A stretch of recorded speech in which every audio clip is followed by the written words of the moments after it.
MyCORE is on a mission to be the world's most people-centric company. The purpose of this podcast is to get to the core of people. I'm your host, Nathan Bourne, and I invite you to join me as we deep dive into the personal and professional lives of our guests. We're going to learn who they are, why they exist, and what they do. We're going to hear their stories, the good, the bad, and the ugly. In other words, we're going to talk to some really cool people. Welcome to the MyCORE podcast.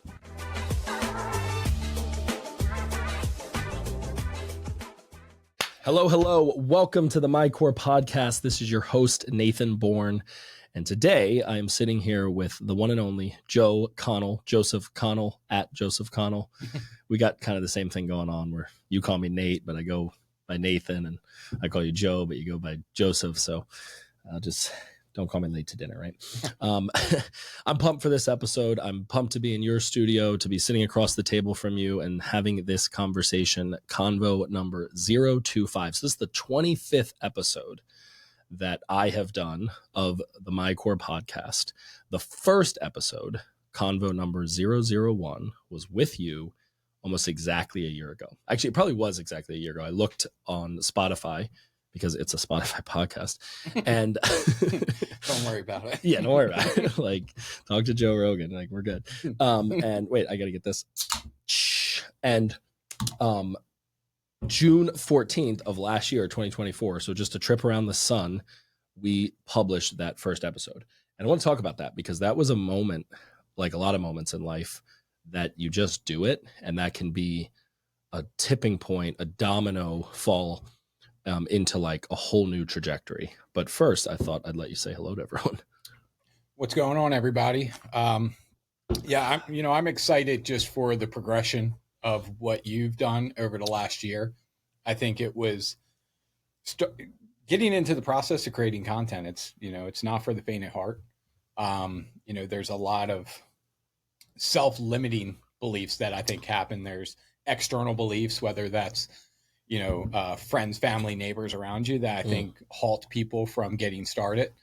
And I think that there's some really cool hacks around that as well, which would be just getting into the process of recording, have other people do the editing, have them get the episodes ready, prepared, and just cranking them out there. But, it's been cool to see your progression in it. And now, 25 episodes here. You've launched another podcast with some other podcasts in the hopper to get started. We have a third, fully published a Spotify podcast coming soon. I think we're looking at July 4th, actually. It's going to drop every Friday. So we've gotten this thing so dialed in now with our team. We have an amazing chief brand officer, incredible COO, and just an executive team and a leadership team that is fully bought into me monkeying dance, right? Yeah. And you just touched on something that I think is really important. I want to just dive in. Mindset, that term, that sort of institution can get applied to a lot of things. And I think sometimes we're not, specific about it enough. So it's just like this broad stroke of, you got to have an ironclad mindset, or you've got to, have mental toughness, or you've got to have mental wellness, or manage anxiety well, like I've been talking about this week on my my platforms. So that's great, and that's true, and the universal aspects of mindset can apply here.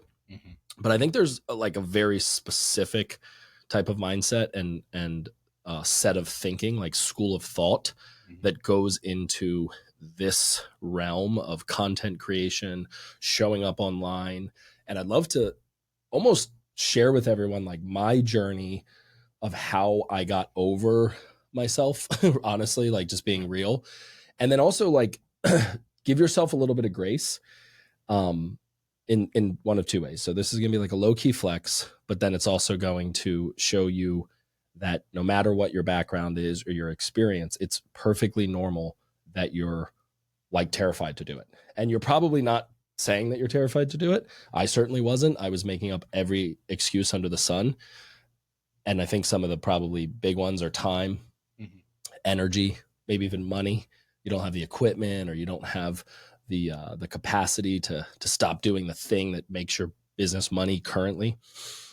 But I would encourage you, and you kind of said it a second ago, build a system. SYSTEM. Save yourself some time, energy, and money, right? When you think of that acronym, it really can change across the board your business, because then you systematize everything. You build SOPs, and with AI, oh my gosh, this has never been easier. But back to the mindset, I want to talk about that a little bit and just go there, because this pays you a compliment. And you said something to me, probably starting 2 years, it might have been 2 years ago, year and a half ago, probably like 6 months leading up to me like taking the plunge and like diving in. And it was that with this mustache, I slightly resemble Henry Cavill, I think it was. Yeah. Yeah. And I thought, that's not true, but I will take it. Yeah. And that sounds ridiculous. And obviously I'm being tongue and lip or tongue in cheek about it. But I did need in that moment like a boost of confidence. And the low key flex was that prior to embarking on this, I had spoken to thousands of people publicly. I had been in front of rooms, I'd been on stages, the most of which was this cool moment where for 30 minutes I trained in front of 10,000 people in a big stadium in Oklahoma. And that was almost 10 years ago.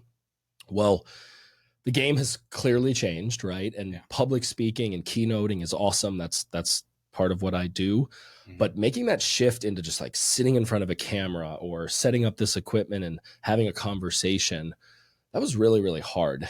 And I think sometimes people think, oh, well, I would have to have these deep-rooted, long-standing skills to be able to do it. Right. And what I'm saying is, even if you have them, it kind of doesn't matter, because you're going to have to learn it anew anyway. Yeah. And if you are somebody that does have the gift of gab, or you can be a bit of a stream of consciousness, like I am proving over the last 3 minutes, well, lean into that.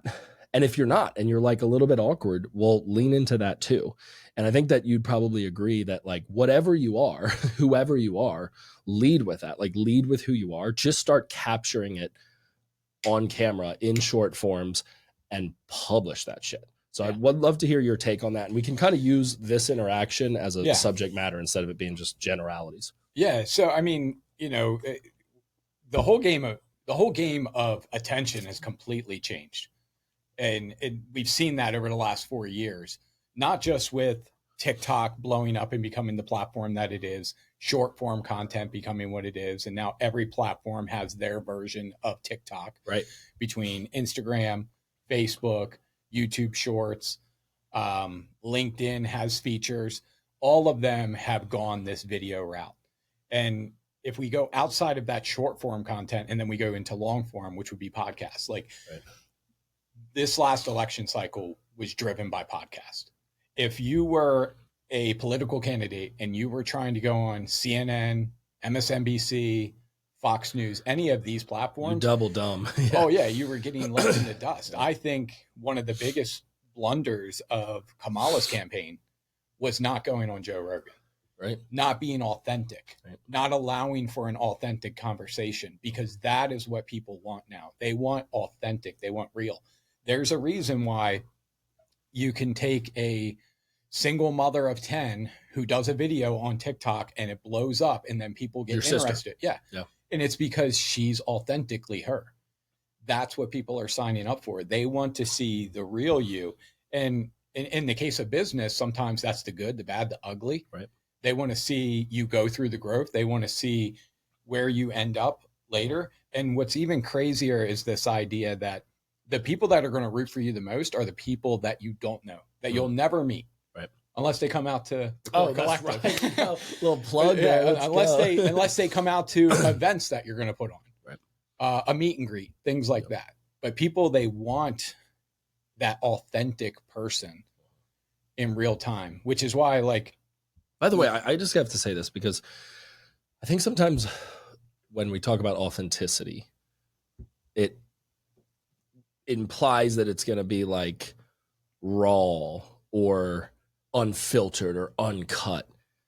that's not what that means. That doesn't mean that you have to show up looking like shit, or Yeah. that it's like, oh, do I have to like, because it's funny too. We've just become accustomed to content where we see somebody like waking up in bed and you're like, wait, who filmed that? Like, did they sleep all night and wake up? It's like, no, they pretended like they woke up. Obviously, they didn't set the camera up 8 hours ago. The battery would have died, right? So, if aesthetics is your jam because you like pretty things or good lighting, or you want to show that you have a nice kitchen, do that, right? So, like with me, I'm somebody that does have a real business in the real world that has the resources to produce events and have an executive team. And it does. So now what I've done over the past year is I've established in my content that this is the real deal Holyfield. This is not just a guy trying to make it work as a creator. And I think it would have been a mistake, a misstep for me to be like, oh, well, maybe I'll try to act like a Gen Z and just make it look like shit. Yeah. No, because the reality of it is that's reality. Like, that's my authentic truth. Now, what I've done just recently that I think has really put the gas on it, and I'm kind of looking at it like brick and mortar. So you have like these bricks of content. You have these bricks of your business, your life, kind of the highlight reel, you might call it, right? But the mortar to those bricks, the glue, is the real deal shit, right? When you say, hey, I went golfing and that was cool because I get to do that from time to time. Not that that's like a flex, an odd flex. But while I was doing that cool thing, I was getting hammered with anxiety. And it's like, oh, okay, cool. Is it because of life? Is it because of stress? All of the above. It's also because I don't smoke cigars, but my cousin gave me a fat cigar. And then my other cousin gave me a Zen. And then they bought me a drink. So here's a guy that doesn't really drink very much, doesn't smoke. And I'm like kind of fucked up golfing. It's like, I was like, shit, like, I think I'm like high, drunk, buzzed. And then I have life hitting me. So in that moment, though, I didn't want to get on there and be like, hey, guys, I'm a little buzzed and life's tough right now. So I've been crying. So it's like, if strength is authentic to you, then be authentically strong, So I think there's this like temptation to be like lesser than instead of like stepping into it, but then bringing along with it some of the ugly and the bad, but don't lose the good too. Does that make sense? Yeah. And, I the beauty of a platform like a podcast is that that's where you get to be real and raw. And usually there's going to be a center topic. Like, obviously we pick social media content, creating content. And then obviously we're going to get into some of the meat and potatoes of MyCORE. But when you're out in the field, like, and this is just a suggestion for those that care, is if you are going to get into the habit of creating content, is just figure out a schedule and just batch the content. Like, I'm such a big fan of like, figure out the topics you want to talk about. ChatGPT makes it really simple to where you can really data dump your persona, your thoughts, the things about you into a custom chat, and then filter out like how you want to deliver and package the information you're trying to give. So like when we go out in the market and we do videos for contractors, or, we're starting to do that for ourselves, for home builders, whatever it is, we will typically have like 25, like, this is the topic. And it might not be the exact script they're going to go with. It will be a outline of like, this is what we're going to talk about. This is your hook. This is the meat and potatoes. This is your closer. Follow for more value, so on and so forth. And that becomes, by the way, what you just said was a whole nugget. Yeah.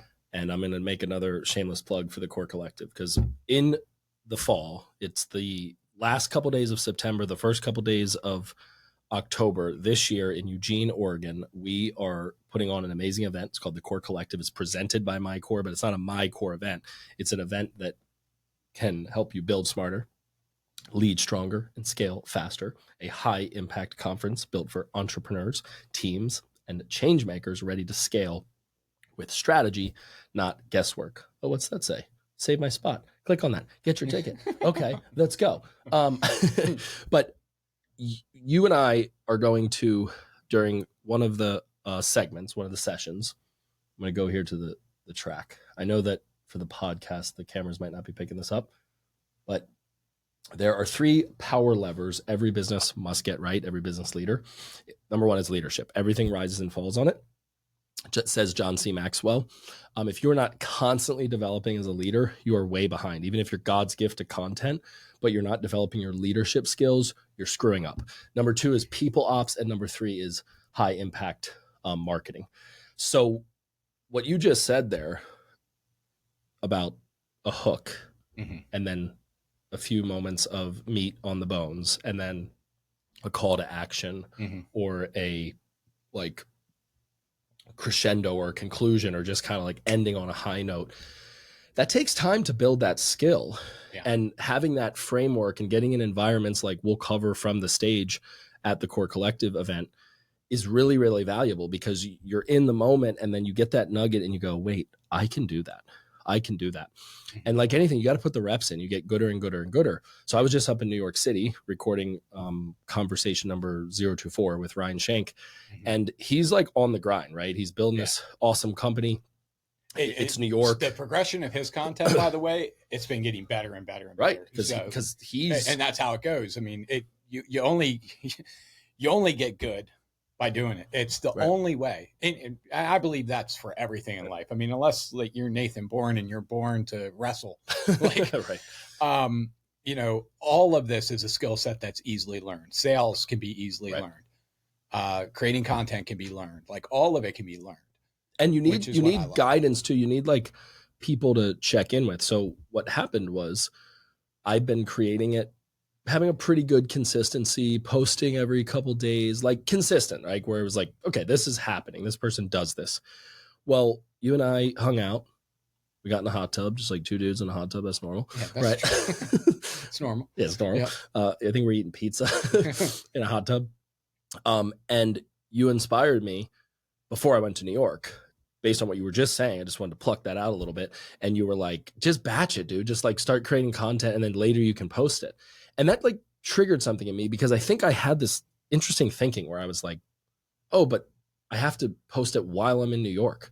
It's like, no, you don't. Like you could go home and then the next 3 days, it can be all the things that you covered. So as I mentioned, Ryan and I, we got some great time together, but he would go to the office and lead his thing for a few hours and I would take an appointment or just kind of zen out. So I just went to the like pier several times and just recorded. And I think I put out probably 10, 12 videos from that little couple days that I was in New York. So I think if you're somebody that is looking to do this or are doing this or wanting to embark on this, when you have those moments, you can just create a bunch of videos. Here's the other thing that I did. I would think of a topic and I would go, you know what? I'm going to try to say this like 7 different ways and I'm going to choose the best one. But what happened is like 2 or 3 of them were pretty damn good. So I just posted all of them, you know, and said, here's like 3 different ways that I talked about this one thing. So I think that's important too, to just get to the point where like the way these platforms work now, the algorithm is set up. And by the way, we choose, like we, the people choose, we tell them what we want based on our behavior. So it's not like some powers that be set this up. So listen to the algorithm. Don't fight it, because it's telling you how to read your audience. I mean, if you want the real secret on how to break the algorithm, it's you just post more. Like you get to figuring out exactly what the algorithm's looking for by quantity. Like that's it. You know, one of the most telling things for me, I was watching this video, is Alex Ramosi talking about when Layla had paid about $120,000 for Alex to go meet with Grant Cardone, Uncle G. And Grant's like words of wisdom to him were, pull up your Instagram account. And he looked at it and he was like, you've posted 7 times this week. Grant was like, I've posted 7 times this hour. It's a volume game. It's all it is. It's all volume. So when I say batch your content, so like my philosophy is this right now, you should have your long form content that you can chop down. And then people can also find you in long form if they want the full deal. You should have batch content so that you just have a consistent schedule of content that's well polished. It has the captions, it has the, animations, it has all the things that, the B-roll kind of tied into it. So you have that elevated look. And then there's certain platforms where you get to just reply back to videos and just be authentic in that moment. Which is why what I told you to do is, look, just go all in on TikTok. It's just like that. Hey, you get the real Nathan Bourne here. IG gets to be a little bit more polished, and that polished content also gets to spill over to TikTok. All in all, the main goal is just put out more content. And I think there's something to be said about how you're measuring it, because too many people, from the moment I started my podcast, before I published my first episode, one of the most common questions I got is, how do you monetize that? Like, how are you making money from the podcast? How much money have you made from the podcast? Like, that's usually the question. And the simple answer is, directly from the podcast in terms of monetization, nothing. What it did for the business is completely different. Right. What it did in terms of like new relationships is completely different. There's a whole level of equity that is built there. Yeah. It's like how I saw business ventures early on. Like when I first signed up for certain companies, my first couple of ventures, it wasn't necessarily about how much money am I going to make. It's about what type of people am I going to be around? Right. Who are the people that I'm going to meet? Who are the new contacts in my device? And what are they going to be imprinting on me? Yeah. Because there was a certain amount of development that every person needs to go through, especially if you come from a background like us. Right. Like, you have to get around people that have a different way of thinking, right, and a different mindset, and then they pour that into you, and it just recalibrates things. Oh, that's good, man. I know you're a fan of Jim Rohn. He used to say, don't become a millionaire for the money, but because of who it will make of you. Yeah. And I think in a way, this journey of showing up online, creating content, revealing these parts of you that aren't necessarily polished, and curated or perfected, it can be a bit of a process, and a grueling one for that matter.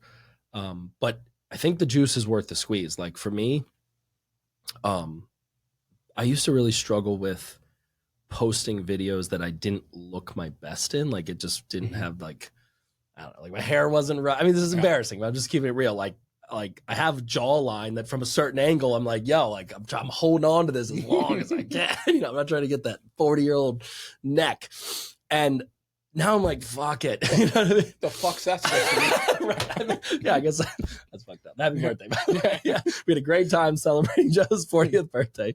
Well, okay, that 36-year-old fucking gizzard. I feel like I'm getting ready for Thanksgiving. So, but now I just don't care, because I'm like, whatever, dude. Like if I take the video from here or here, at the same time, you're probably not going to see me post a video of me waking up like, hey, like that's just not my vibe, my style. Yeah. But I think to find the like space that is a bit of a hybrid, an integration between, yes, put your best foot forward, right? Like bring the energy to it, but also keep it real, keep it authentic. And then I'll tell you what I love about this sort of game that we're in now is it adheres to all the laws of success. Like as a wrestler, I knew that if I put in more time on the mat, what we'd call mat time, I was just going to win. Like it was inevitable. And sure, I had some natural faculties that helped, right? My arms are like 72 inches long, right? So that helped. But and your shoulder span 72 inches. right. I had some natural faculties, but I wasn't always great at wrestling. I outworked everyone.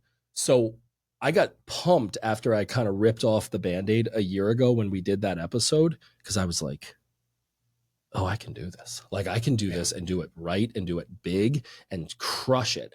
And I just want to kind of drill down on some of the mindset around this, because you're going to have an element of faith. Like you're going to post a video and it is going to get 100 views and you're going to feel like shit about it. Well, here's another way to recalibrate that thinking. If your message is at all meaningful, you're sharing something about your beliefs, you're sharing something about like what you've learned, where else could you get 100 people in a moment to listen? Because back in the day when we were in business, like doing hotel meetings and speaking, we used to have those business briefings. If we had 100 people there, we were pumped. Like we would have gotten recognized across the company, being like, they had 100 people at a hotel meeting that just launched, or we hit a high. Like I remember in Salisbury, the highest number we ever hit was 150. And it was when Darnell Self, the top money earner from Legal Shield, came to the fountains. Yeah. The fountains, right? It's called the fountains, right? Fountains. And we were like, we had 157 people there. If a video gets 150 views, you're like crying in the corner. Which, by the way, if you're really crying because of it, record yourself crying. I'm joking, but right? Be like, I'm just crying from my last video. So authentic. But, you know, that's relative. So now, like, if a video gets under 1,000 views for me, just like where I'm at, I'm like, oh, whoops, I guess I didn't get the jawline right on that one.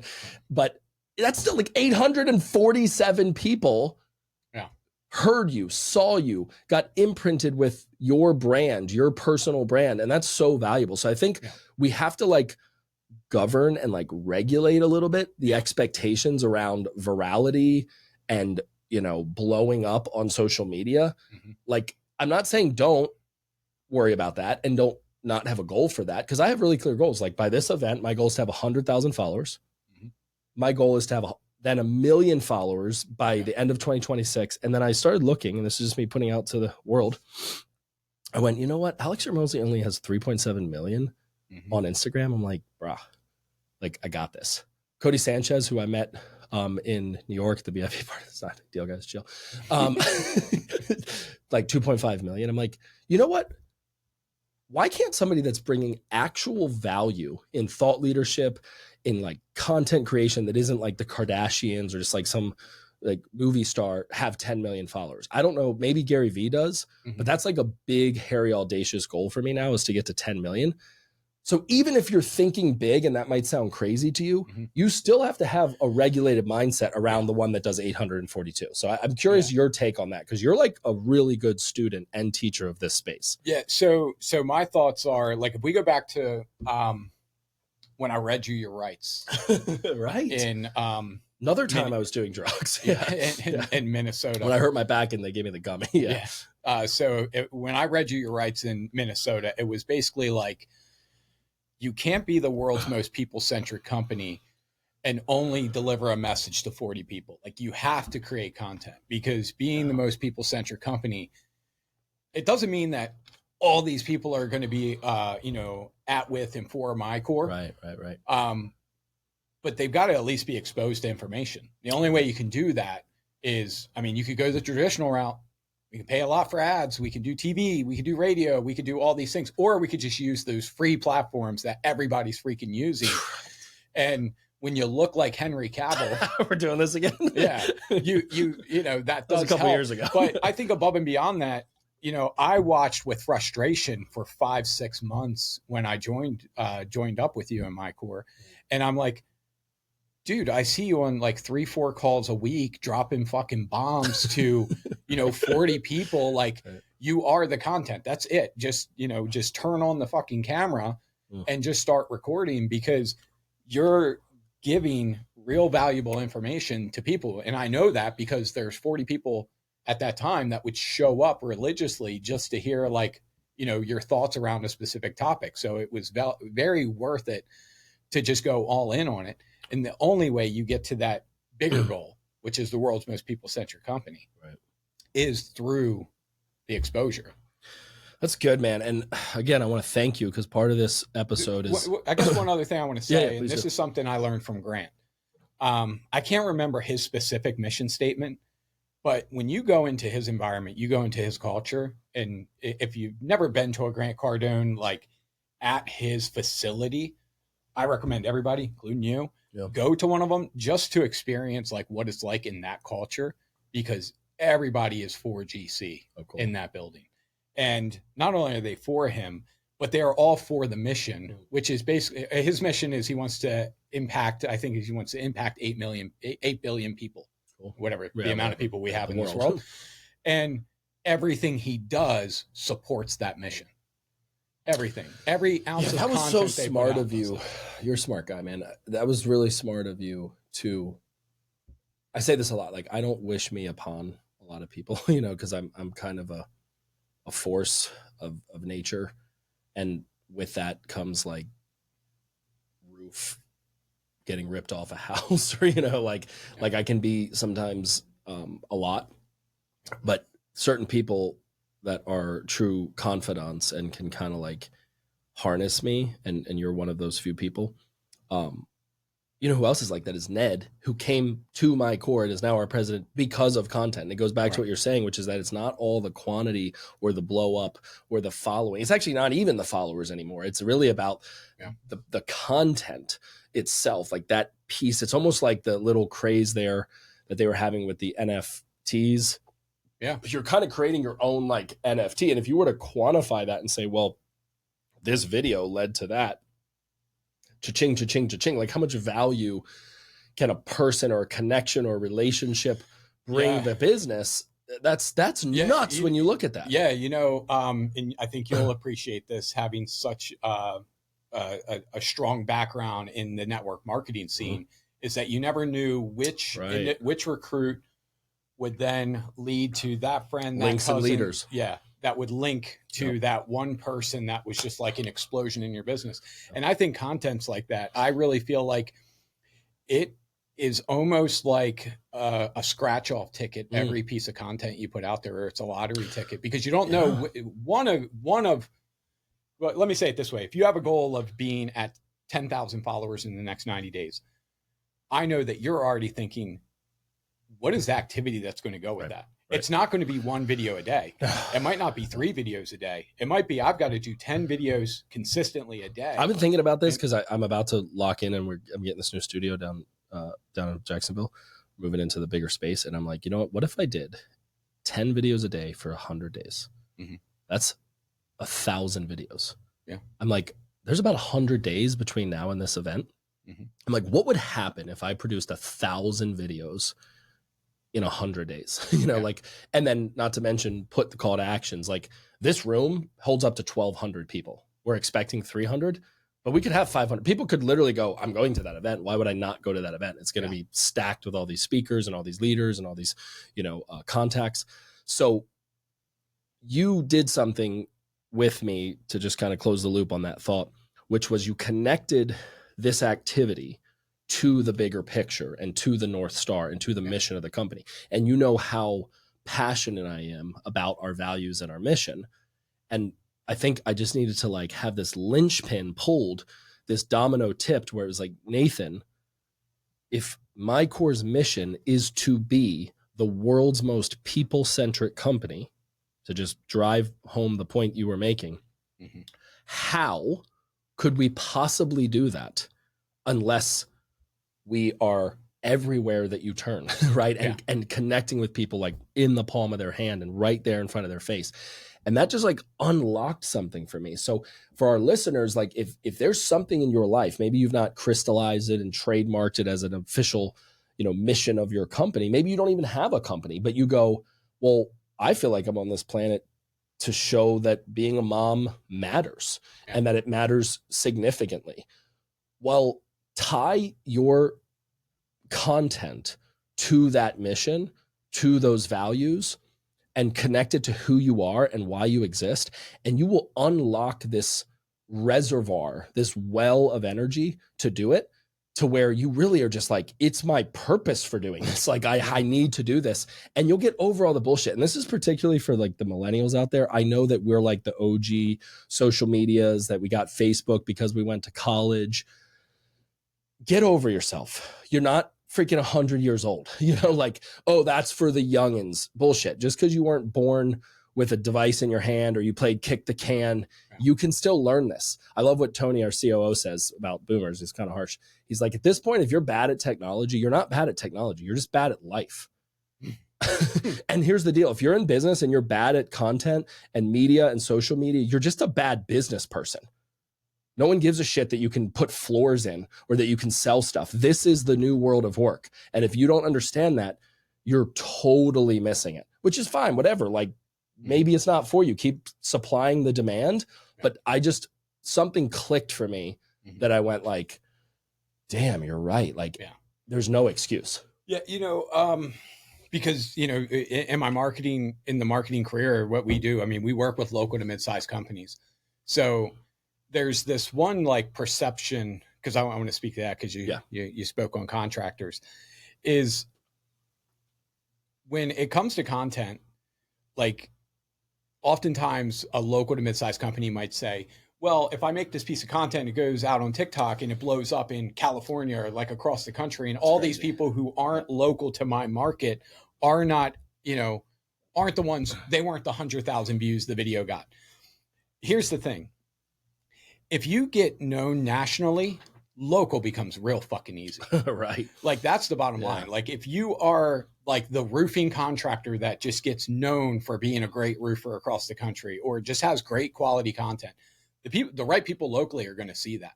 But it also helps you in that local market to have like this footprint. And here's the deal.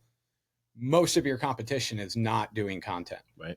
Or they're not doing it consistently. Like that's a big part of it, is consistently doing it. Right. You know, just sharing value, like things that they're looking for, things like that. So I wanted to hit on that like you don't have to just pay attention to the numbers. Just think of it as just value you want to provide to your next potential customer, right, or your last customer. You want to be able to provide information that is just useful for them. And you want to show up consistently. Like you said, I mean, when you put out a video, even if they're not wanting to buy a roof right now, right, but they see that video, when they do have to do that search, you are likely imprinted better in the marketplace because you have done it. Right. And so there's all these other skills. Like to this day, I struggle with this, but brevity is not a skill of mine. Mm-hmm. I'm a good listener in the sense that I will like actually listen to what you're saying. Mm-hmm. But because I have a lot of moving parts, I'm like, okay, I'm gonna interrupt you now, you know, and like even as a podcast host, mm-hmm, I've put like a disclaimer into this podcast by calling it conversation with, not episode of, because I'm like, I'm not interviewing Joe today. Like we're talking, and we would have this, like obviously we're a little more on than we normally would be, but we have we had this conversation in the hot tub, like literally, right? Yeah. We just or on the boardwalk. On the boardwalk, like our boardwalk in the golf talks. Cart. So oh yeah, right. So like this is just how we talk to each other. We're not like, we don't go off camera and be like, so how about them Redskins or, you know, Commander? Like we really kind of don't give a shit about that stuff, right? We talk about this all the time. So I think what's important about the like journey and process, back to Jim Rohn, is who will it make of you? Yeah. So sometimes, like being here the last couple of weeks with my family, they're very talkative. And interestingly, I'm very quiet around my family. It's sometimes jarring to people, like, or to significant others, because they're like, that was weird. I'm like, well, there's 8 other of them. Like, take 24 hours and divide it by 11. You do the math of how much time. Why do you think I'm out here pontificating all the time? I didn't get to talk when I was a kid. So I kind of want to like step back into that role. But a few times I just almost imagine that I was on the podcast listening, you know, and was like, tell me more about that. Tell me more about that. And if you're approaching it like, oh, you know what? I could probably get better at a hook, some meat and potatoes, and a strong close. The next time you get onto a demo, you're going to go, oh, damn, I only have 10 minutes because they just said that they have a hard stop at the top of the hour.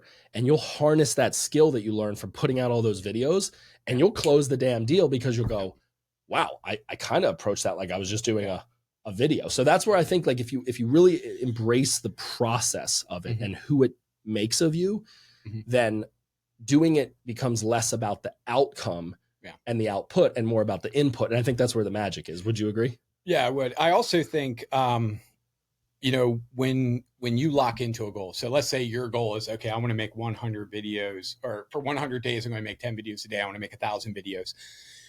Your creative juices are going to flow because you've set this big ass goal. Right. And that big goal is going to just drive these constant thoughts of like, you know, what can I talk about? Right. What videos can I make? There's going to be new thoughts that get jarred. It's almost like, if you've ever seen the movie The Secret, there's like this one segment of The Secret when Jack Canfield is talking about, he had this goal of making $1 million, and he just starts trying to think of like different things. And one day just an idea comes to him in his head while he's in the shower, and he does X, Y, and Z. Like, that's how it works, is you have to have the goal, and then your brain will start giving you ways of being able to achieve that goal, which I love, because, and of course, ChatGPT will make it a lot easier Right. in this regard. But that's how the reticular activating system works. You're going to start filtering in ways that you can make content better, that you can elevate the content, that you could just be more consistent with the content, right on down from shooting that polish video. And I actually want to get your take on this, but I'm a firm believer that what you put out in Reels and TikTok and those platforms should really be for the exposure, to get people to know who you are, what you're about, type of content you want to put out, the real you. But I feel like stories is where they get to connect with you. Right. That's where they get to see like hey, like this is what we got going on today, blah, blah, blah. Right. I feel like that's where you get to connect with that audience in a way that's a little bit more intimate. Not that you can reply back to every single DM, but potentially you can reply back to some of them, or you get to have them share your stuff. So, let's talk about that, because I think that there's a good stuff there. Like the Jack drinking Monster Energy. I know, man. I'm getting like, ramped. I'm getting pumped right now. I'm gonna get halfway to the house and realize I forgot the car. Well, I have to drive back down to Florida tonight, so I'm gonna just use all this energy and then just go down 95. White knuckle it. Yeah, gotta get back to my studio for Convo 26 tomorrow. So a couple thoughts there that I want to just drill down on that I think are valuable. If all you have is a hammer, all you'll find is nails. Put differently, the most dominant thought and feeling and combination thereof that you have is the hammer. Think of like Thor, right? Like you've got this just massive hammer in your hand. Now, the thing about the law of attraction or mindset or dominant thinking is it doesn't judge, right? It doesn't care if it's good or bad or right or wrong. It just is. Like attracts like. So if your dominant thought is, nobody cares about this, I don't bring value, I'm old, I could never learn it, I'm not one of those people that need external validation, then yes, you are absolutely right, right? As Henry Ford said, whether you think you can or you think you can't, either way, you're right. Yeah. So just taking inventory of the fact that whatever you currently believe about said thing, the context of today, media, and the death of old media and the birth and growth of new media, the death of mainstream media, and what we're doing at MyCORE, which is slashing Main Street media and bringing to life Main Street media. I should pull that graphic up there because it's dope. Shout out to Kenya Adams, by the way. Killing it all the time. And then maybe like you're thinking you could use a little bit of a checkup from the neck up, because that's what my journey was. I felt like, you know what? I'm building a real business in the real world. So when you were like, dude, you just dropped like 7 major nuggets on that 1 hour executive team call that people could bring value from or gain value from. I had this stinking thinking that was, well, sure, but like, it's not for them. It's for these people. And I have to steward this executive team, and I have to keep this team tight knit. Yeah. What I've found over the past year, thanks to your kind of rattling my cage and challenging me in this, is that it was a double win, because not only did it create all these opportunities outside of our circle, it got the people in the circle to go, oh, damn, he's doing it. And then they follow suit, whether that means sharing it or like with Tony, he crushes it. You'd have thought that he's a content creator. When he shows up and like responds to videos or shares something, or he did that course in the MyCORE Academy, you're like, whoa, I didn't know you could do that. And I don't know that he knew he could do that. So it's like all ships rise with this tide. He was one of the most natural on camera I've ever seen. Like the fact that he just picked up the camera and just started, it's like, dude, this man's been doing TikTok privately. We didn't even know about it. And it goes back to that authenticity, because he's not like a hype. That's what it was. Hypey guy. It was Tony just being Tony. Yeah. Yep. He's kind of like straightforward, direct. He can say what takes me 10 minutes. He can do it in 30 seconds. And it's like, dude, that's sick. I can't do that. I have to twists and turns and get there That's the 7 different operator. ways. Right, exactly. So I'm trying here in this moment for people listening, whether it's live or on the episode published, like, shut up. Like, shut the fuck up, dude. Like, whatever your bullshit is, I promise you it's bullshit. Because I'm on the other end of it, which was that I already had a public facing experience where I rocked stages. Yeah. So if I had head trash about it, I know you did. And there's people, by the way, from that company that I am shocked are not like, oh, 100%. It's crazy. It's like, what are you guys doing? Yeah. Like, you're still talking about what your company does. Yeah. By the way, too, stop talking about what your company does. Talk about everything but that. And people will go, by the way, what does your company do? Yeah, we're what, an hour in? I don't think we've mentioned one product. Right, exactly. Maybe collective, but that was an invitation to come hear more. Right, and this isn't even like the thing. This is the big crescendo of all the things, but this is really community. This has come together right now, right? So anyway, I'm getting fired up. These monsters are strong. So I'm just saying that to say that, like, whether you're on the end of like the side where you're like, oh, I'm just kind of shy and I'm not sure if anyone cares, get over yourself. Or you're like, I'm actually a big deal in the real world, I don't need that shit, get over yourself. Like, figure this out. And if you like need tips, this is not what we do, but we'll just engage with you. Like, drop into the comments questions that you have. We'll jump on to the live afterward. I think you can do that. I don't know. You can do it on Facebook. Yeah. Does it publish or whatever? There's some probably things not. We'll yeah, whatever. Hit us up. Carrier pigeon. Just throw it up into the ether, because I'm telling you, Joe has been so integral in like coaching me through this, challenging me through this, getting me out of my own way. And I'll just tell you, like, it's worth it.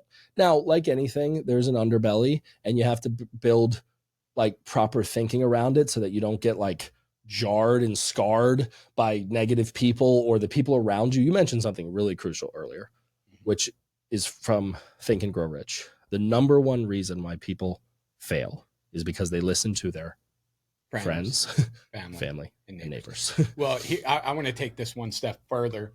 And I would say, in this world of creating content, I think that failure comes from thinking what your friends, family, and neighbors are going to think or say. I'm so glad it's actually rooted more so in yourself rather than what they will actually say. That's what the spotlight because what effect, they will right? actually say is, that's pretty cool, man. And you'll see this. You'll go out to secrets, and a guy that you haven't seen since you wrestled him 20 years ago is going to be like, hey man, I saw your podcast. I saw your and he's just going to randomly say, I saw that video you did. Like, that's great. Like, he was like, I'm still a better wrestler than you, but your content's sick. I was like, that I'm not sure what to think about that. Yeah. but I say it to say, like, it all goes back to like your mental, like, thinking around it, which, for me, when I first started the podcast, I just went to the brand, shout out Maurice. Yeah. And I had, that's Maurice, when we did that episode. Yep. 3.5 years ago. Yep. So I had Maurice, produce the entire thing. That episode went to Brooke. Brooke uploaded it. I never had to watch any of it, because that was like a tip that I learned from going to one of Grant's events, because somebody at his office was like, well, this is easy for you because, you're Grant Cardone and you have like this, this persona and like blah, blah, blah. And he just looked her dead in the eye and said, that's bullshit. Right. I have the same critical thinking you have. I just do it anyway. Right. And I also realized this was the unspoken part. He does it anyway, but the camera guy was over here recording it. That camera guy is going to then take it back and edit it. He's going to give it to the social media team. Grant is never going to see that fucking video. No. He's never even going to look at it. It's just going to go out there on his behalf, because like you and like so many people, even individuals listening to this, you're dropping bombs all day long. You're dropping tidbits that people could get value from. And he knows it. The camera guy knows it. The editing team knows it. The social media publisher knows it. Yeah. That he's going to say something that's going to be great. You better get it on camera. Dude, this is awesome. So one thing I love about leadership and value is that it typically ripples.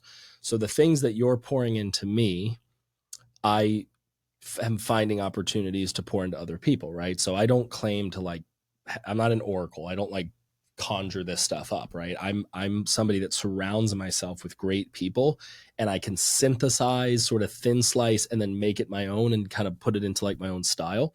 So I want to tell this quick story about my sister because it's real time, and it's also a great story that's just not about us, right? So my sister Rebecca, she is the sixth of the nine, right?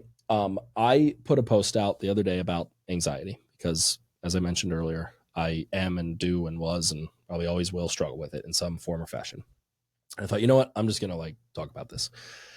Well, I then went to dinner with her, and my other sister was there because she works at the restaurant here in Ocean City. And I start talking to her about her content because she is in network marketing. She does really well with this company, Amari. And she's had months where she's made like 20 grand, but consistently she makes $5,000 a month. Mm-hmm. And I'm like, that's amazing. You have 5 children and you've been making on average $5,000 a month from like posting videos and from this organization that you have. But she's really active in the stories, right? So she's kind of always taking pictures and things. I said, you know, you should consider doing more what I do, which is like the spoken content and the reels, and just like, you've got a lot of great things to say. You've got a lot of wisdom, and you've done something that a lot of people haven't done, which is have 5 children before the age of 30 and build a business all in the midst of that. And then she's got all her personal things that are really inspiring too, around postpartum and mental health and all that. So she's like, yeah, but then, and then she started to give me excuses, which are nice. I love a good excuse. But I just don't tolerate them that well, including my own. So I thought, I really struggle with it. Yeah. It's a whole other thing. I hate excuses. Yeah. They're probably the bane of my existence. It's probably the one thing that I have the least tolerance for. Yeah, same. And in myself, like as I'm saying it, I'm like, this is an excuse. And I've heard it this way: any excuse will do. So whatever you got, that'll do. Oh, it's because I got diagnosed with stage 5 cancer. Cool, that'll work. It's because I'm too tired. That'll do. It doesn't matter.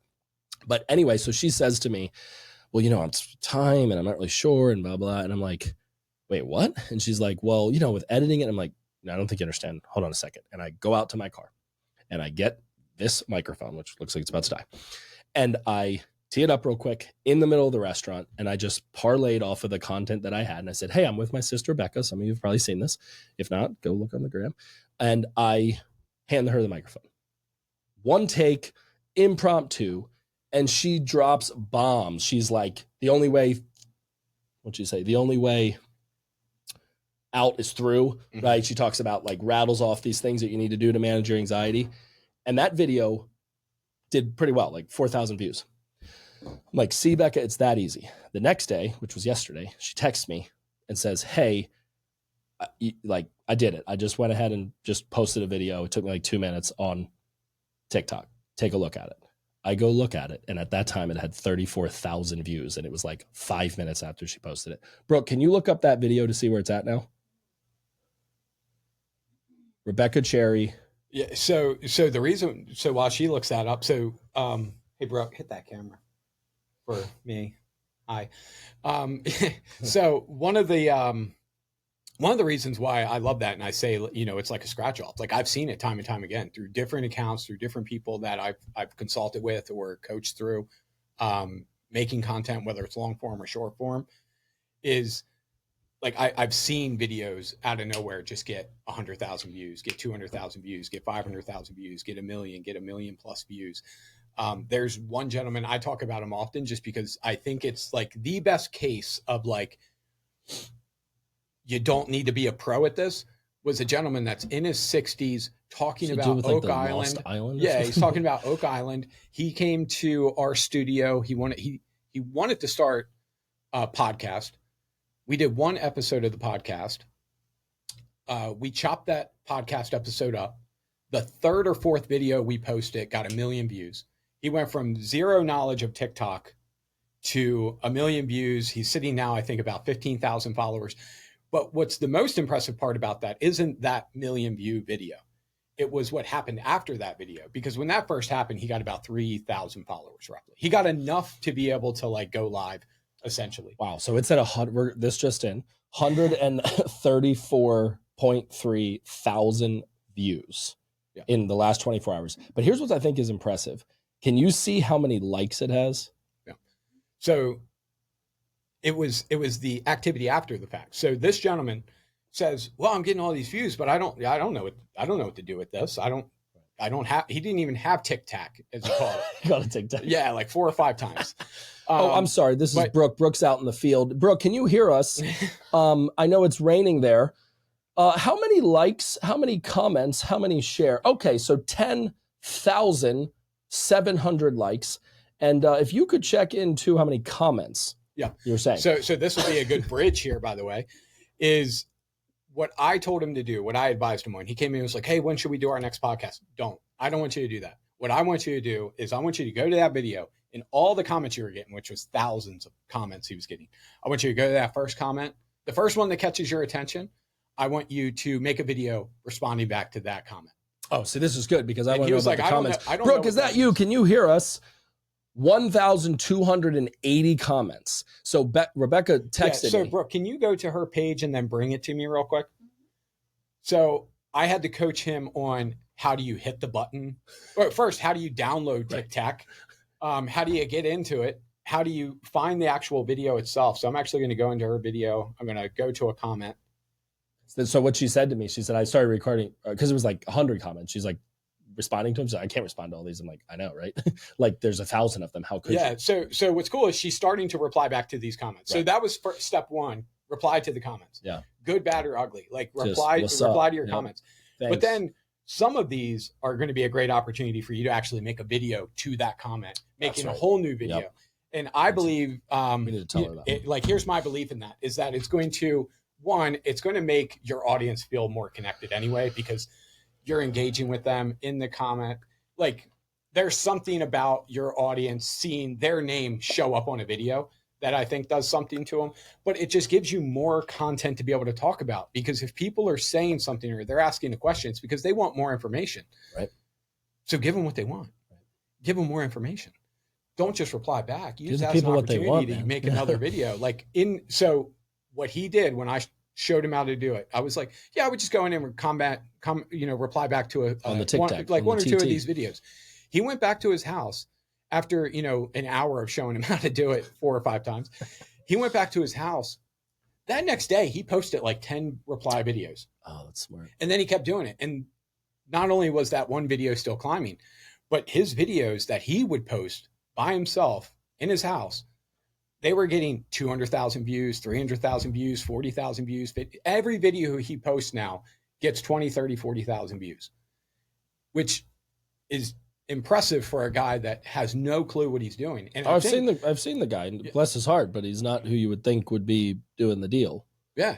But he's doing the deal. That's the thing that it says about the platform, is that it doesn't matter all of the stuff.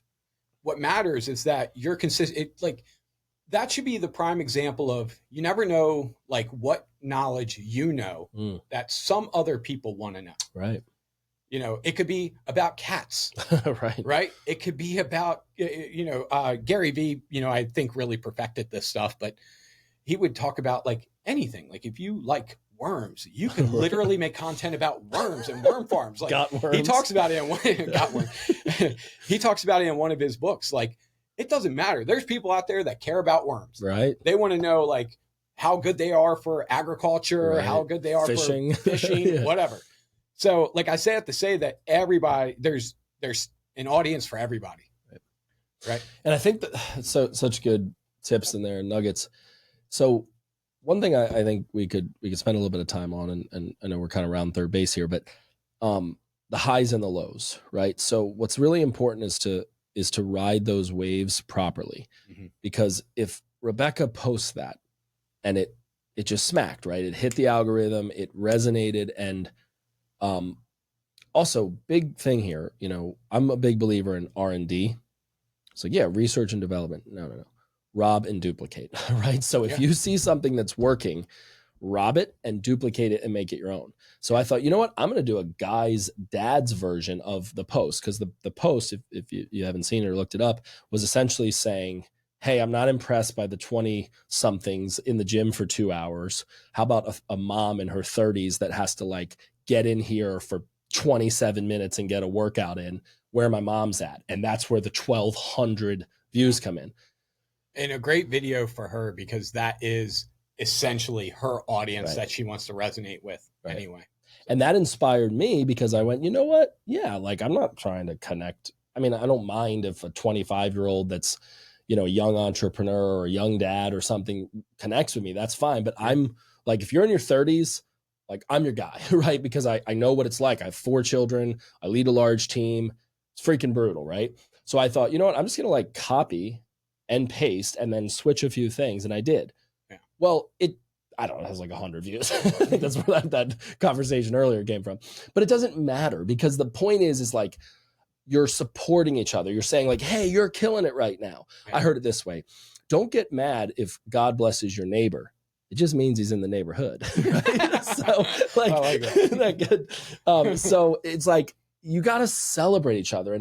And like a call to action here, maybe just from today's episode, is maybe you're not coming off of this and going, oh my God, yes, I'm going to be God's gift to content and I'm going to be a creator and an influencer. Just be a good consumer. Like if you're listening to this, then you probably have social media. You're on social media. Comment, share, engage, because the people that are producing the thing that you consume, that's the manufacturer of the product. That's the supplier of your demand.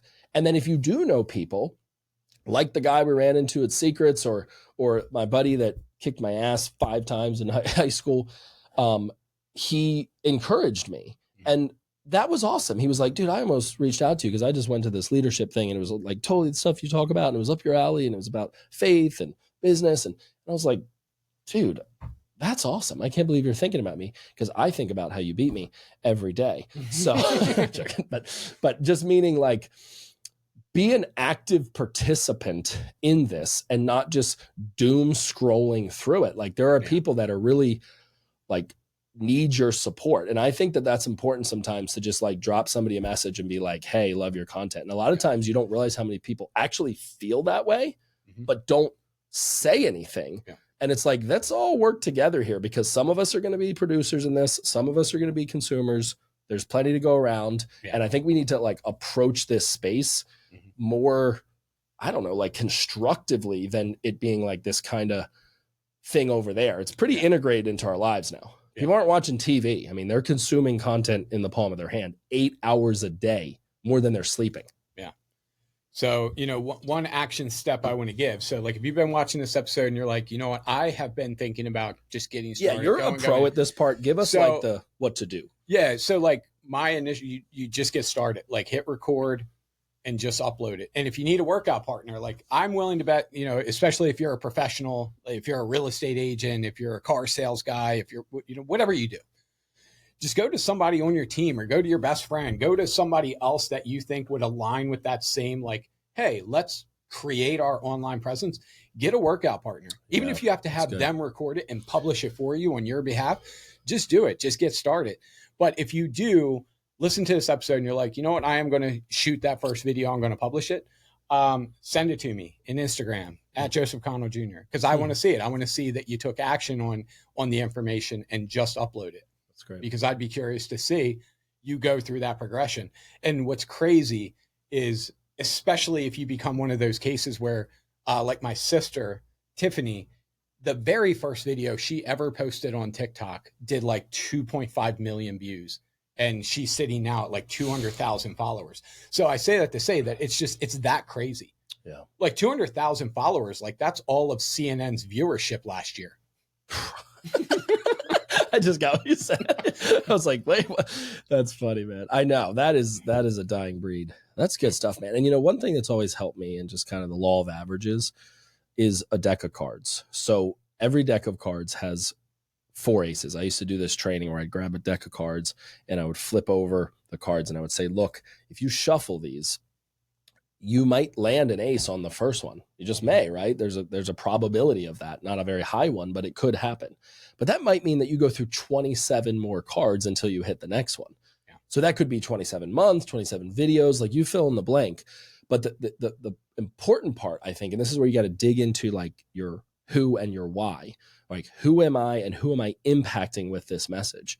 And I don't think you realize how much of a ripple effect and domino effect and compound effect that these little snippets of content can have. You know, look at my sister's post. I mean, that is awaking in these literally thousands of people and 1,200, 1,300 moms that are just checking in saying, me too, girl. Like, I have to. And then my post has, you know, 1/100th of what hers is doing right now, but it is getting cool feedback. And I know some of these people and they're like, yeah, man, I do like 10-minute workouts, or, you know, I have 5 kids, or so it's like, what platform did you post it on? I actually posted on both Instagram and TikTok. Yeah. I was just curious how it did on TikTok. No, like awful, god awful. Yeah. So no. But I'm kind of saying that to say that, like, you're going Did you try showing skin? Dude, that's funny. So you're going to go through these stages in life, business, and specifically in content creation where it's just like a dry spell, right? You're in a drought and don't want what you don't want, because if every video you did was just a banger, and then there would be no barrier of entry. So, like, if everybody uploaded, everybody went viral, then it's, what world would we be living in, right? So it's like, if you can embrace those hurdles and those obstacles and those natural elements to success, and think, well, wait a second, this is part of the process. And then also, like, do it for the right reasons. Like, I grabbed the microphone and I went to a few of my siblings and I rattled them off by the number that they are, because in my family we don't have names, we just number them. And I'm like, here's the 6th, the 7th, the 8th. Well, my brother Micah messages me and he's like, yo, am I next? But he's in Virginia Beach. I'm like, you know what, I'm just going to do a FaceTime with him, hit screen record, and be like, yo, tell me your nugget on how you manage anxiety, as the 9th of 9 children. But the point being is that I connected with my family and my siblings, and it opened up all these conversations. Mama Born out there. Mama Born, like, we talked all night. I was with Caleb last night till 1 a.m. talking about this stuff. And that's like way more precious. I could cry thinking about it than the fucking video that did X, whatever, 3,000 views. I mean, but you can equally care about both. Like, you don't have to be too cool for school for the people outside of the real moment. You can have both of these things. So that's where I just wanted to help a little bit with that stinking thinking, because it's like, well, just then turn the camera off like I did, put the phone away, and engage in real life. Yeah. Unless you want to be Amish and kick all the phones out, and then fine, go live off the land or something. But assuming you're in the real world, this is a big part of your life now. Deal with it. Yeah. I mean, these devices, they stay, you know, in very close proximity to you at all times. They're closer to you than your kids and your wife. Sad. I know. So good stuff. I think this was a great episode. I'm glad I was a part of it. Well, I want to thank you big time, because of several things, but you enacted something in me that I don't think I could ever go back on, right? It's, I've heard it this way, that your mind is like underwear. Once it expands, it can never go back, right? So my mind has expanded. My sort of mindset, skill set, tool set has expanded. And now I'm like, I'm in on this. Yeah. You mentioned the scratch off ticket. And I was thinking about this earlier. We talked about this on the executive team meeting. But I thought, this is like playing the lottery or playing the slots at the casino. Nowadays, it's all digitized. But if you had like coins that you just could put in and then pull the lever, but in this case, you get to control the fabrication, the manufacturing, the making of the coins. It's like you're the mint, and you can just literally print off money, or, you know, produce quarters and drop them into the social media machine and pull the lever. Yeah. You do that long enough, you're gonna hit jackpot. Like, it's just going to happen. And I heard this another little nugget. Either you're not doing it right, or you're not doing it enough. I would say enough. It's probably enough. Yeah, more often than not, it's enough. Because you'll naturally get better, like you said, by doing it a lot. So it's like the cheat code there is, if you're not that good yet, do it a bunch. You'll just naturally get good. It's hard to do something a lot of times and suck at it 1,000 times from now. Right. Yeah. And, you know, I like final thoughts. Well, yeah. Those are mine. So, and it kind of comes from that as well, which is, you know, if we take the best content creator there is in 2025, do you know his name? Mr. Beast. Oh yeah. So he is by far the best content. Probably in the history of content creation world. Yeah. And he probably will hold that crown for a very, very long time. He's the most followed individual on YouTube. Yeah. And he says, make 100 YouTube videos, like full on YouTube videos. Don't even consider what you need to change until after you make 100. Right. Like you got to like go through like a lot of it.